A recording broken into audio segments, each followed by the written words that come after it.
Namo tassa bhagavato arahato samma sambuddhassa. Namo tassa bhagavato arahato samma sambuddhassa. Namo tassa bhagavato arahato samma sambuddhassa. Buddhang dhammang sanghang gunuttarang upajjayang namasami.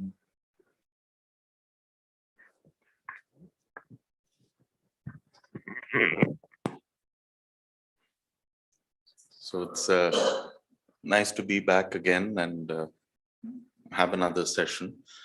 So the chant that Deepthi chanted is traditionally offered as a request to a monk or a nun to offer their reflections. So the story goes that the Buddha had attained enlightenment, and his first thought was,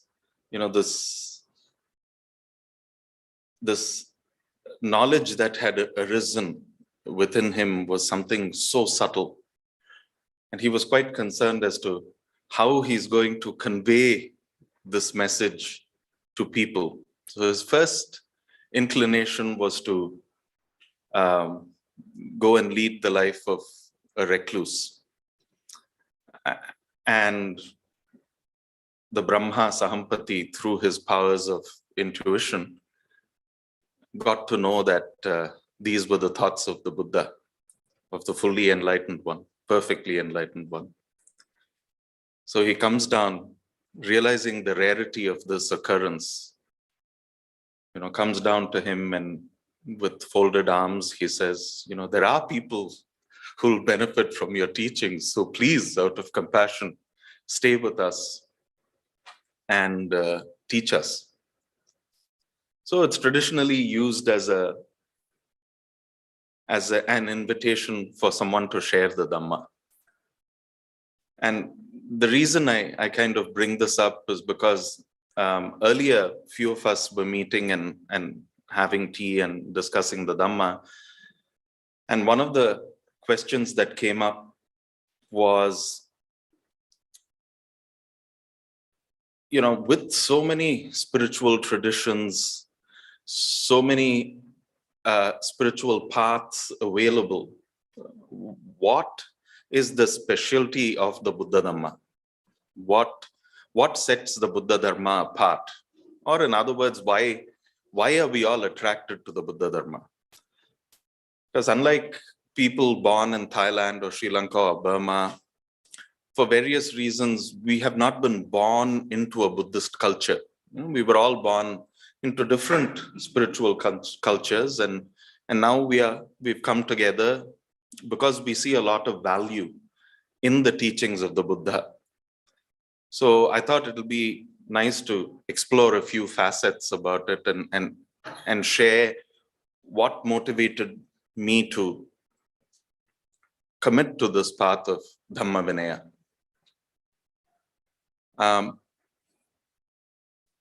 So again, this concept of dharma and vinaya that we call Dhamma Vinaya, dharma in Sanskrit, dhamma in Prakrit Pali, is a dual, it's a compounded word that actually encapsulates the teachings of the Buddha. So the Buddha taught, all of his teachings about various topics are called suttas, and they are encapsulated as the Sutta Pitaka, and that is called the Dhamma.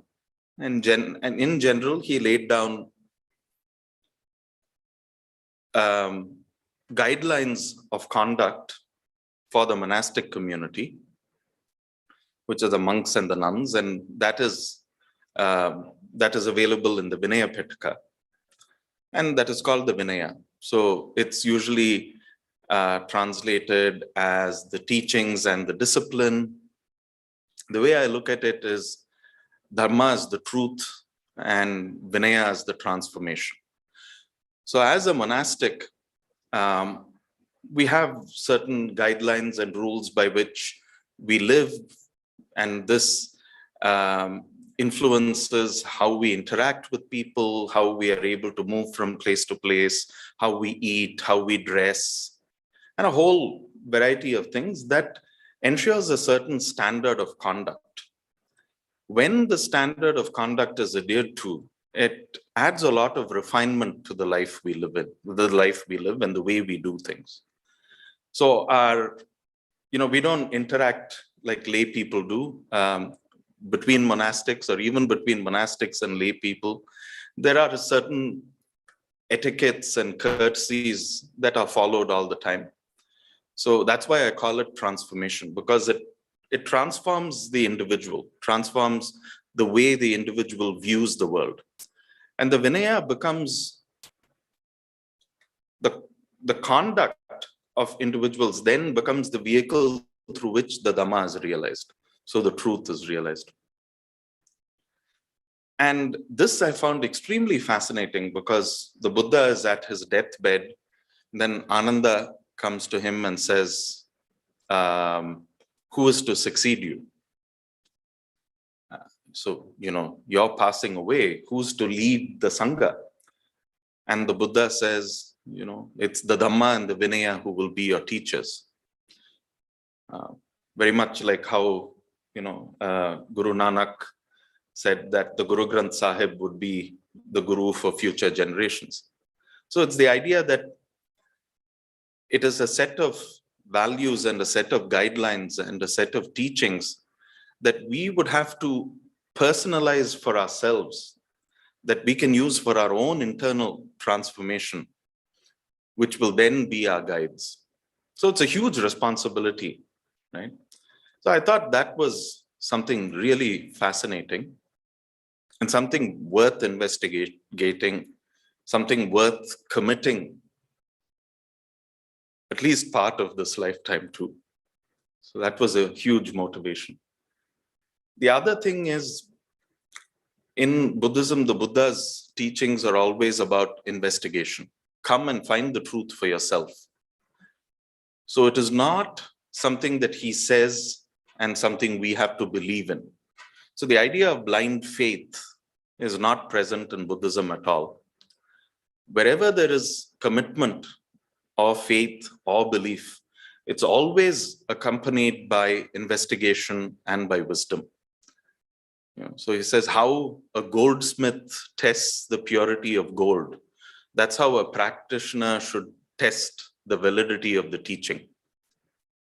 And that shows not just immense humility from this great personage, the Buddha, but it's also very practical. Then it makes it easy for people to follow. So there's no kind of, this is exactly the way you do it, this is not the way you do it. But I try it out and I see that, yeah, this works. And because it works, it holds a certain value, it holds a certain appeal. And in turn, it deepens one's commitment, it deepens one's resolve, and one is really inspired to go deeper and deeper into the teachings, personalize it to different situations, to different circumstances, and really apply it in day-to-day life and see its efficacy. And the efficacy is easy to ascertain. It's not something that, sure, it will give a lot of benefit in the next life or in the afterlife or however you want to call it. But here and now, the benefits can be seen. And the other idea in Buddhism is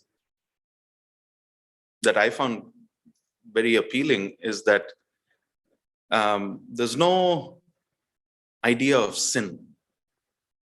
Right? The word sin is not used. There's punya and papa. Punya is wholesome, skillful activity. Papa is unwholesome, unskillful activity. The law of karma operates through that. So if our actions are skillful and wholesome, the results that follow will be skillful and wholesome, and vice versa. So then this becomes a life that is led through wisdom and investigation rather than something that is imposed on us through fear or through temptation. So the general thing is, oh, if you follow this, then you will get, you'll be reborn in Swarga, or you'll get this really high rebirth, you'll be reborn as a Deva. If you don't do this, you'll go down to the hell realms, and all of these descriptions of Naraka are given, and etc., etc. Whereas the Buddha's teachings are plain, very, very down to earth, wholesome and unwholesome. You see the effects here and now. Sure, there will be effects to follow in the afterlives or future lives as well. But however you see it, the responsibility and the onus falls within us. It's a very empowering teaching. So it's difficult to locate a scapegoat. It's difficult to say, oh, this happened because of something else. No, you can, if you get angry and you lose your cool, you know what the reason is. The reason is in here, it's not out there. So it becomes very empowering, very accessible, easy to understand, easy to apply. In fact, this was one thing I heard in Ajahn Amaro's talk, and then I looked it up. So apparently there was a BBC interview of King Rama IX, the previous king, majesty, king of Thailand. And the BBC interviewer asked him, what's the difference between Christianity and Buddhism? So His Majesty Bhumibol said, in Christianity, you have the concept of original sin, whereas in Buddhism, we have a concept of original purity. And it's so true, because our very natures, the nature of humanity is purity. Then that gets obscured by conditioning and things around, and desire, and everything that we call kilesas and sankharas and asavas. All of these things come and tinge the existing purity that's there. So these were some of the things that actually drew me to Buddhism, made me commit to it. But at the same time, the idea of sila, the idea of living life virtuously, is not really emphasized much in other religions as clearly as it's emphasized in Buddhism. So the first thing is, when you take on the idea of sila, you start with the 5 precepts. And these are the precepts, and these are called sikkhapadas, training steps. Sikkha is training, pada is step. So then what happens is, when you commit to say, I undertake the training to refrain from taking the life of any living creature. I undertake the training not to steal, so on and so forth. It is a recognition that, yes, I'm trying. I have to practice. I have to commit to this. I'm not perfect. I'm here to learn. So instantly there is that feeling of humility, and at the same time, a sense of guilt is removed. So if by chance something goes wrong, and we do fall off the wagon at times, if that happens, then there's no immediate weight of guilt that comes and crushes us. So, the guilt of doing something wrong. So it's easy to say, okay, sorry, I made a mistake. I'll make sure I don't do it again. So it's a very gentle, patient way in which effort is applied. And then, of course, because it is a training step, we see the difficulties in applying that to our own lives. And then you can also see it in others. Okay, if I find it hard to do a certain thing in a certain way, somebody else might find it equally hard to do things in a certain way. So then what happens is that compassion arises. There's a lot more acceptance. The ability to see transgressions in a different way rather than in a very judgmental manner arises. So these are all great, very, very skillful ways of approaching training and approaching the way we live our lives. And like all our great teachers say, that these precepts, when we keep them, it's actually a gift that we give to the people around us. So Sila and Chaga. So Chaga in Pali is Tyag in Hindi, Tyaga in Sanskrit. So it's the idea of Tyaga is not some heroic, great thing of sacrifice. In essence, it's a very simple thing. Is, I put myself next. I put you before me. So having consideration for the other person, having consideration for the group, having consideration for a set of values, rather than always looking at what I want to do, how I want to do it, what needs to be done, how should people come and talk to me, how, what can I get out of this situation, what can I get from that interaction. All that is avoided. And this idea of tyag can actually manifest in the way we interact with everyone, in the way we live our lives. And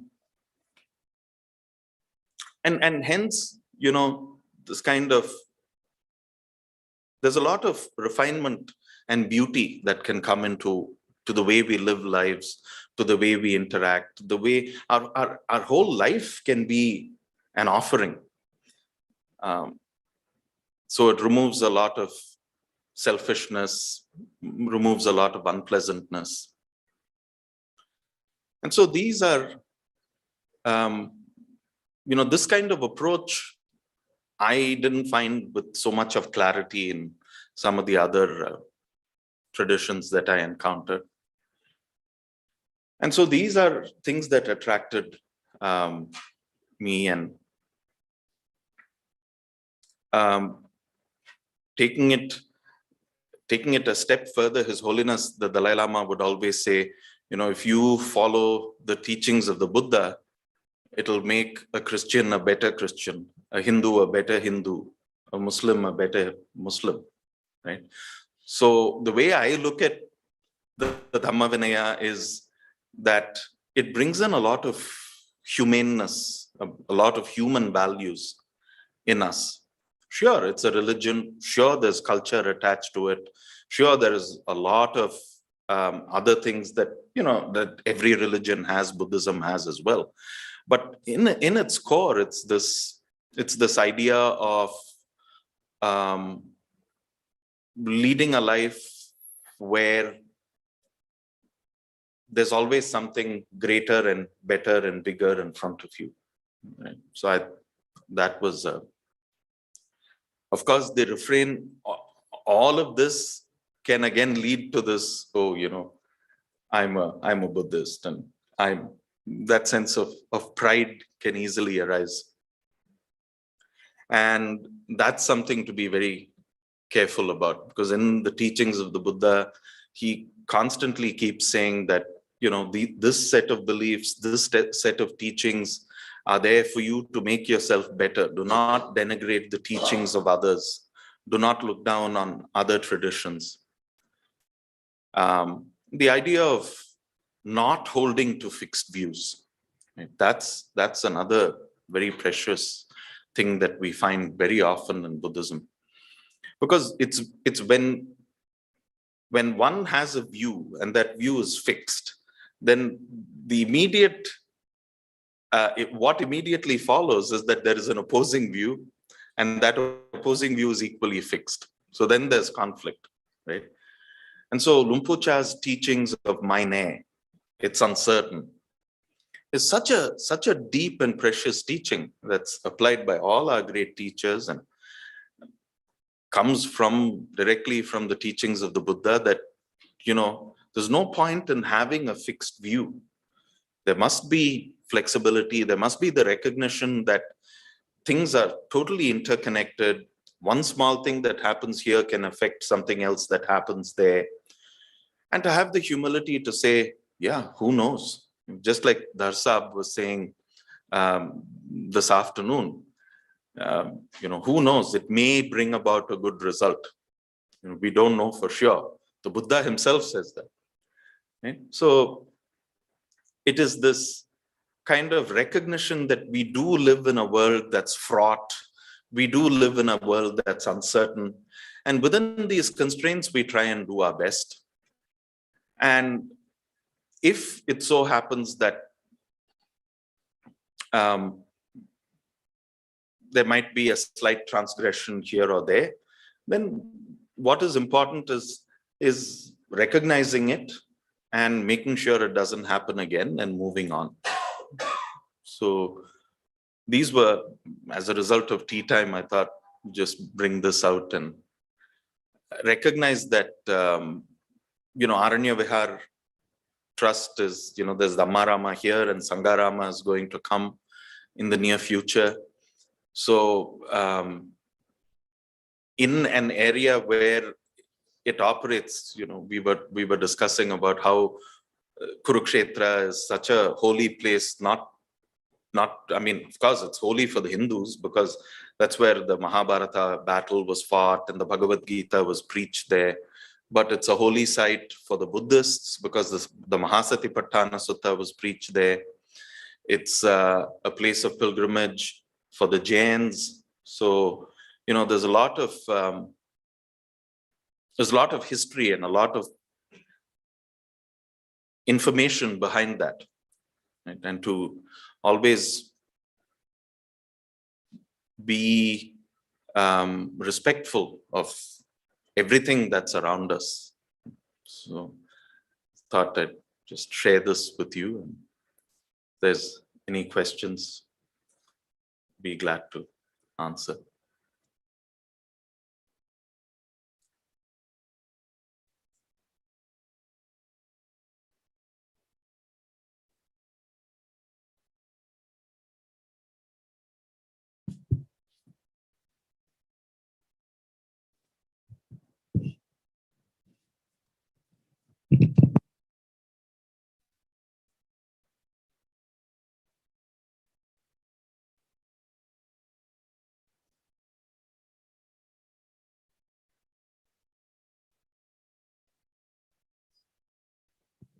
Yes, I think somebody has a question.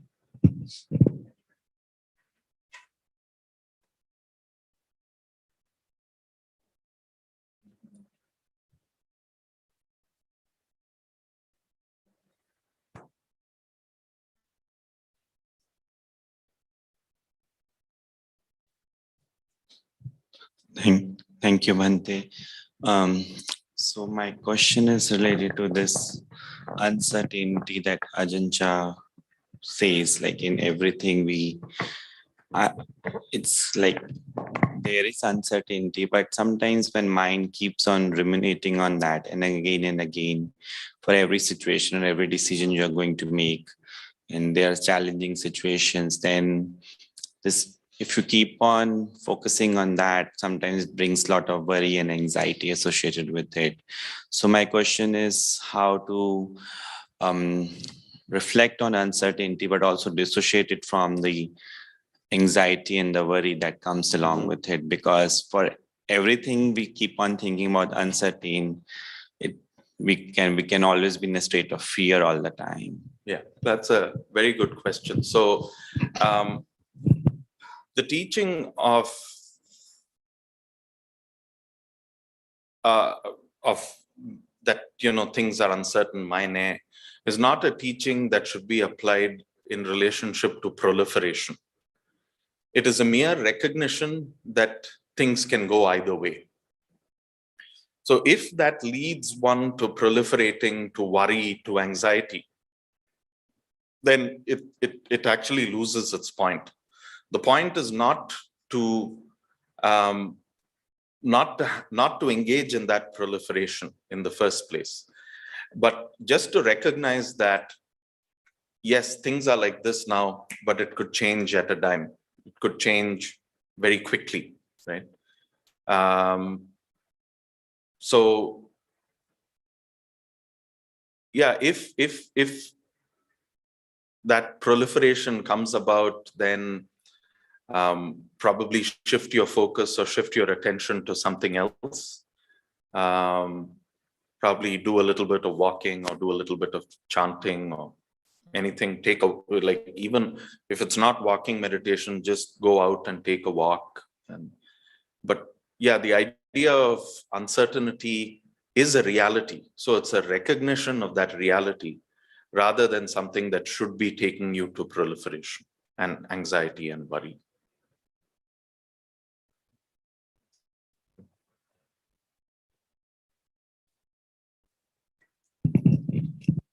Uh, I just wanted to give instruction to the online people that were attending online, they can also raise their hand or put the question in the chat box.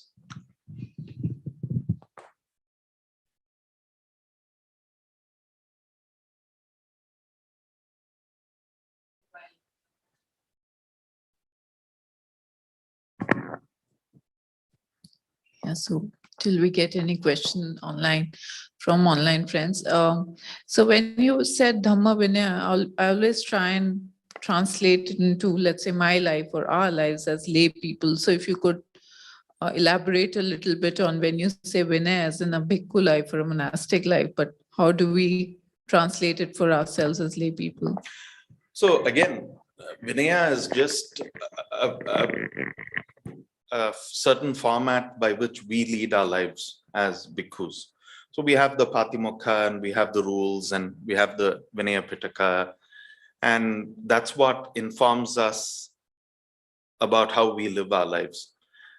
So for the lay people, the prescription is the precepts.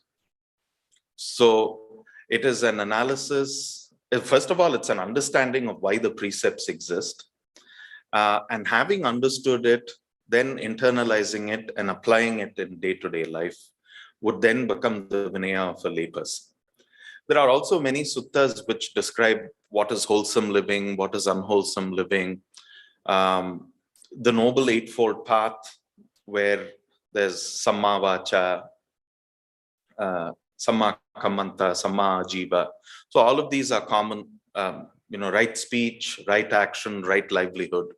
So all these are common, not just for the monastic community, but also for the lay community. So these then form the body of Vinaya that lay people can adopt and apply to their day-to-day lives.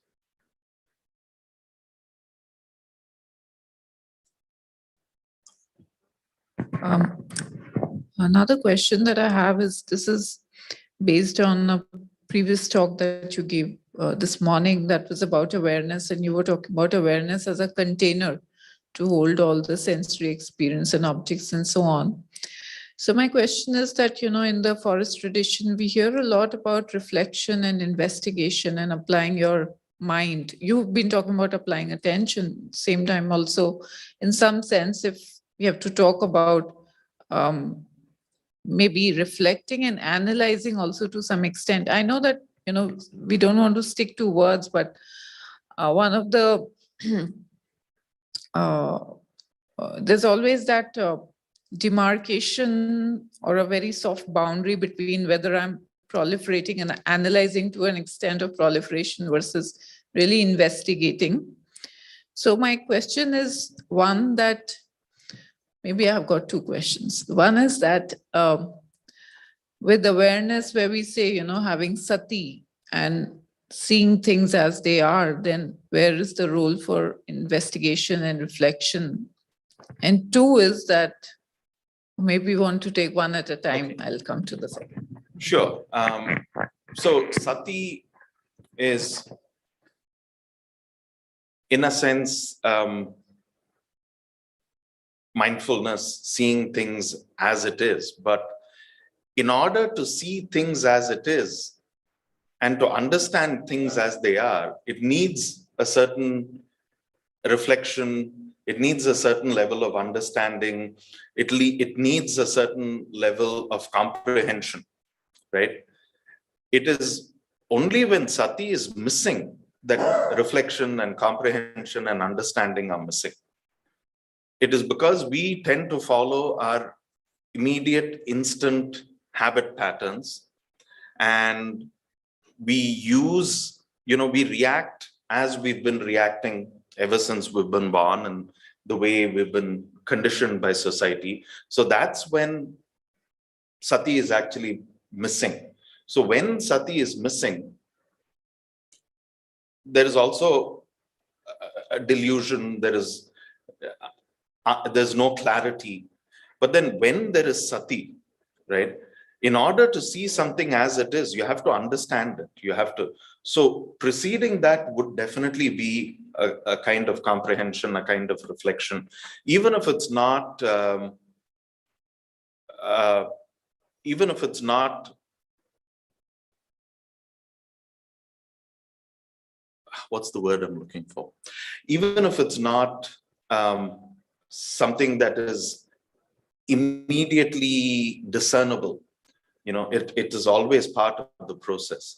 So I don't see how you can have mindfulness without having a level of comprehension and without having a level of clarity. So all these are, they're all part of the same process. It would be my understanding of that. You had another question. Yeah, maybe a little bit background to my previous question also, that, uh, we've spent, let's say, several years maybe in practice where we were looking at the breath or sensations and becoming aware and mindful of the breath and sensations.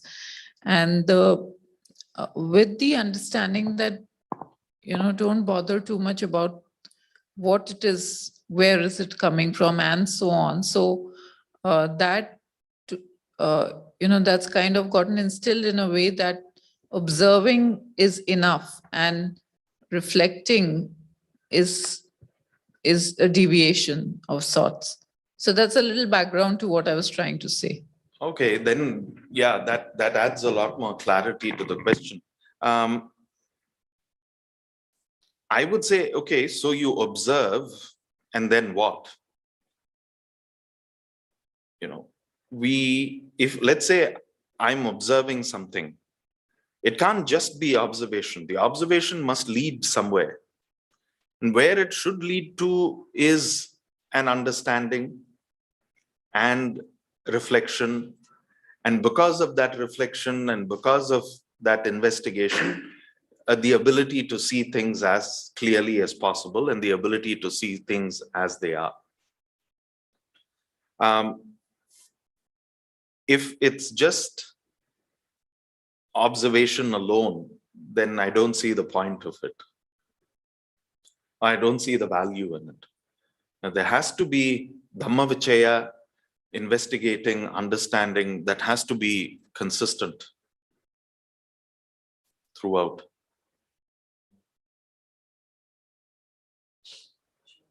That helps.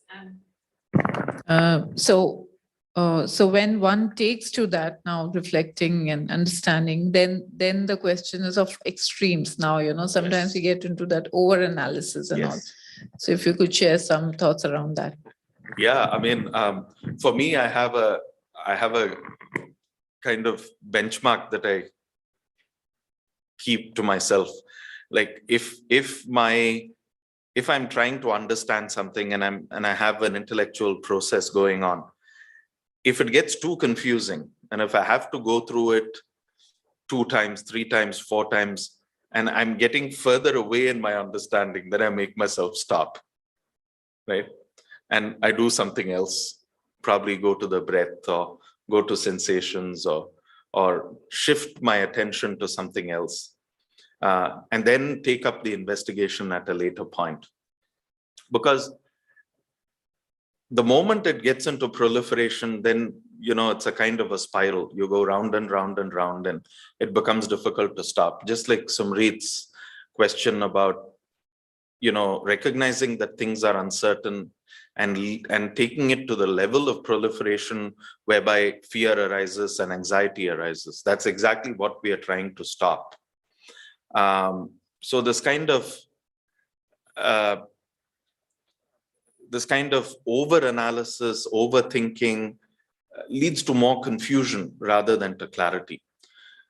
So when I see that happening within me, I immediately kind of either put a stop to it in the sense, get up and go somewhere, do something else. Or if I'm meditating and this is happening as part of my meditation, shift my attention to something else that's coming up in awareness.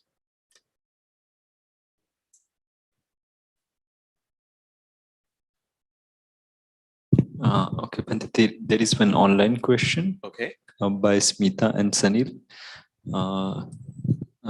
They are asking, my question is how one should look at the social philosophy of Buddhism. Social philosophy of Buddhism. I'm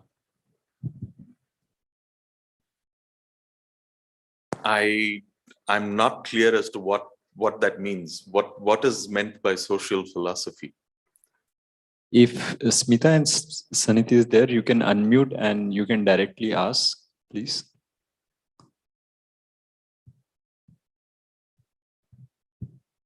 If you could elaborate more on your question, Smita and Sanil. Can I speak? Yes. Yeah, please, sure, please. sure. Go Yeah, ahead. thank you. Just regarding, especially in Indian context, Buddhism addressed social inequalities. Of course, it is not social, it's political. Social and political, of course, it has connections. So do you think that earlier we had a time where state patronage was there in the context of Buddhism? Now we are in a totally market-oriented, very individualist kind of a world.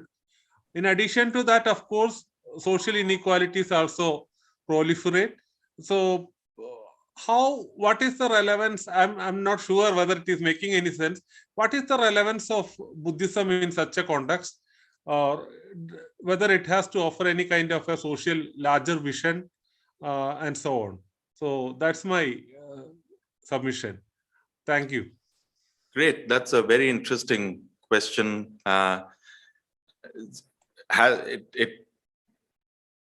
There's a lot to it. There's a lot one can say about it. But just looking at history, when the Buddha was teaching, he had all kinds of people going to him and wanting to become his students.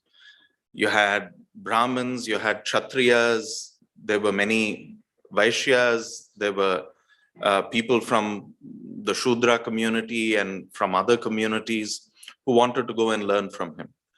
So the brilliant thing he did was, he said that caste and your birth, your status by birth, has absolutely no place in the Sangha.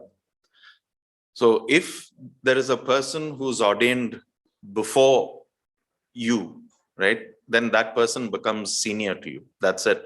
Regardless of your birth, your social standing, regardless of the other person's birth, their social standing. In fact, there's a very interesting story. The Buddha's cousin and a group of his relatives go and they want to ordain. And along with them, the family Baba, Upali, goes and wants to ordain at the same time. And Upali says, oh, you're all people of noble birth, so please go and ordain before me. Buddha says, no, you've come here before them. So you ordain first. So Upali is actually ordained first. And the Buddha's cousin and his relatives are all ordained after that, right? So that's a brilliant way of breaking a kind of thought pattern, a social pattern that existed then. I think it's very, very relevant even today. There's no caste-based distinctions in Buddhism at all, whether it's in Sri Lanka or Thailand, whether it's Theravada or Mahayana or Vajrayana, whether it's in lay life or whether it's in monastic life, none of those things are a big consideration. In today's market-driven economy, I think the biggest contribution that Buddhism can make is its total focus on how greed arises, right? So when you look at the Buddha's first teaching, he talks about suffering, and he talks about the cause of suffering. The cause of suffering being greed, right? So this understanding of greed, understanding the mechanism of how grasping works, understanding the mechanism of how tanha, trishna, how that works, all these are core and central to the teachings of the Buddha. So in that sense, it can definitely address a lot of inequalities, economical inequalities that we find in society today. And just because the Buddha enjoyed royal patronage at that time, I don't think it really skewed his teachings in any way as to benefit his patrons. His teaching was fairly consistent throughout and to all, applicable to all.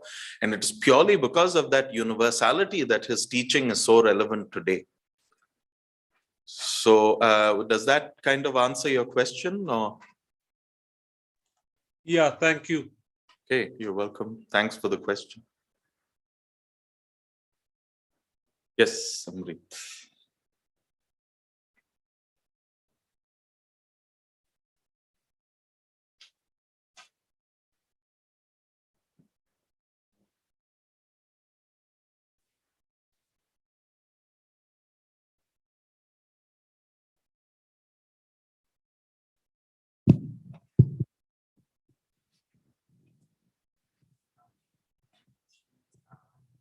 I think maybe use that one.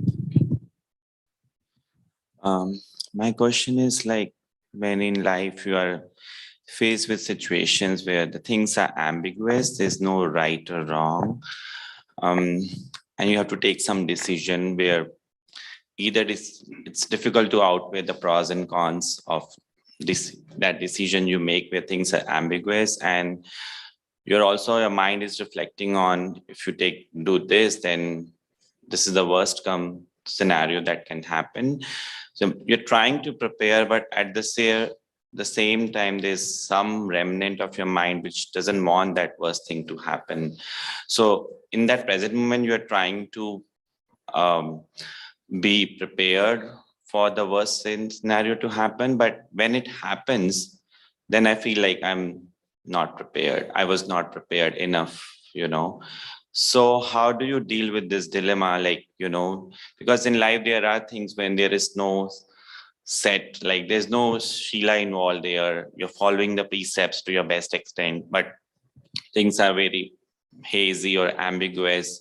They're not by the book. So, but trying to prepare for the worst, but there's so much, you still don't want that worst to happen. Mm-hmm. Yeah, so basically what you're saying is you don't want the worst to happen, but when the worst happens, you feel you haven't adequately prepared for that. Yeah, there's, they say with hindsight, vision is always 20/20. So you'll have perfect vision in hindsight. And that's very true, because whatever happens in life, you try your best and you do things to the best of your ability, really committed to taking a good decision, a proper decision.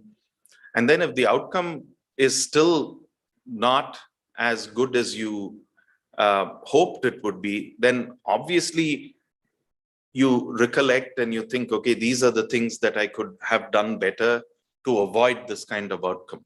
So that becomes an opportunity for learning. Rather than getting dejected by saying, oh, I could have been prepared and I could have done X, Y, and Z to get this particular outcome. You have to be realistic and say, okay, I tried my best. The outcome is not what I expected it to be, but this is what I've learned out of this whole exercise. That becomes the foundation from which you can take your decisions in future. So a failure, that's why failures in life are always stepping stones to success. The mistakes you make now can actually be your teachers to avoid mistakes in future.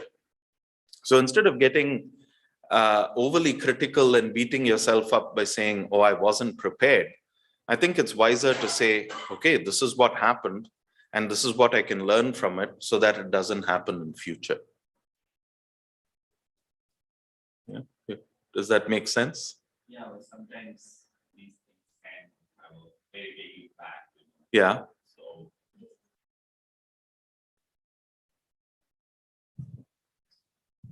So like sometimes, yeah, it's important to learn from those mistakes, but that is gone. So sometimes some golden opportunities are just gone out of your hands. So then, there is more thing comes into play. Oh, I'm not going to get this opportunity again. So I have thought about all those things, like, I could have done this situation better, or maybe I've already thought about it, but I didn't do it, but I took it in a different way. But then these things come up, I already thought about doing those things, but I didn't do it. So, and I lost that opportunity. So then that guilt and regret steps in. Right. So, And so are you asking as to how you can avoid the guilt and the regret, or what's your question? both that thing also, but like you start questioning, your decision, and you start feeling, okay, I thought about those things could happen, but still why I didn't take that decision, and I just lost. That's what I mean. So that's where you're beating yourself up, right? If everyone could make the perfect decision all the time, the world will be a perfect place. But the reality is we are not able to come to the right decision each and every time. The reality is, even if we do try and come to the best decision, there may be so many circumstances, situations around us that might not allow that thing to manifest the way we want it to manifest, right? Lumpo Veerdammo has a lovely saying, trust in God, trust in Allah, but tie your camel. So, you have to have trust, you have to have faith, you have to have belief, but at the same time, you must also be practical, and to whatever extent you can, make sure you secure all of these improbables. But life has so many improbables that it's impossible to secure all of them. So the best we can do is try and learn from them, and at the same time, very important not to beat oneself up about it. And again, going back to this uncertainty. So at this point in time, it may feel that you've lost a golden opportunity, but it may happen that because you've lost this golden opportunity, it might translate into something better in future. One never knows. Even that is uncertain, right? So yeah, have a positive outlook and try not to be, this I'm saying because we've had these interactions before. And you've attended so many of the Zoom sessions back at the Sarana. So yeah, have a positive outlook and try not to be so judgmental and hard on yourself. Okay, so Dante, yes. so I think this is a technical question. Okay.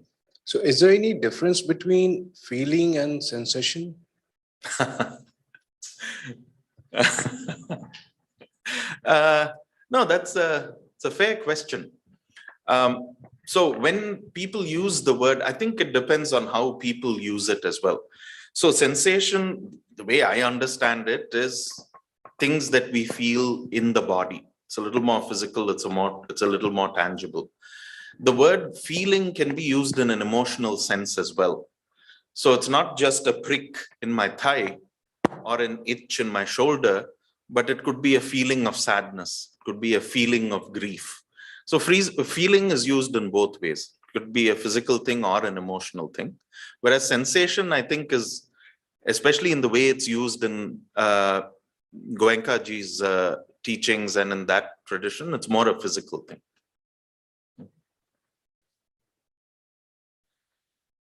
Okay, so it's 8:24. So maybe. Oh, okay. There's an online question. An online question. again by Smita and Salil. Okay. They're asking, I would like to know about Buddhist understanding on humility. Humility. Yeah, yeah.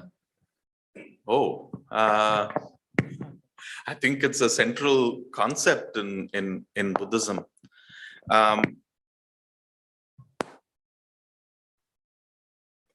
I would suggest reading the Metta Sutta that's available online, reading a good translation.